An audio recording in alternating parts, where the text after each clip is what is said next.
This video is about creating a compelling career vision. Now, this needs to be both aspirational and practical. Aspirational because you want to get up and feel excited about going to work, and practical because it's got to fit in with your real world, with your practical responsibilities like paying rent, etc.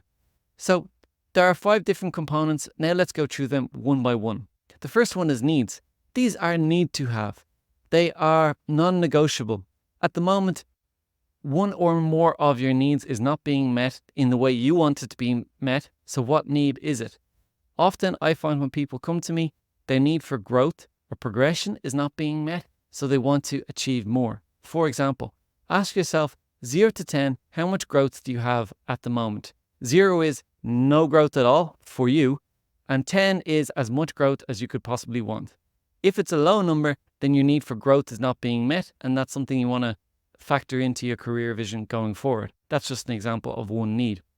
So what are your other needs that are unmet that you want to meet in your next role?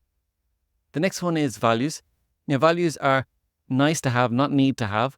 So they are things you might want to include, whether it be remote work or whether it be the ability to work with a sustainability company and so on.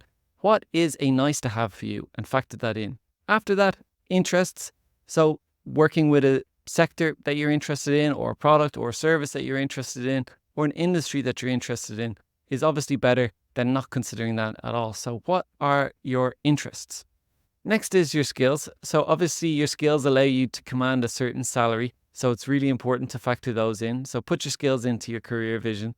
And then finally, it's priorities. Now your priorities are how you filter all of these. You might have needs, values, skills, interests, all in there, but it can be confusing if some of them are conflicting or competing. So at the end of the day, you have to prioritize what is most important to you. Everything cannot be a priority, because if everything is a priority, then everything is the same. So what is your top priority? And once you map out all of those as part of your career vision, hopefully you'll get a better sense of where you're going next.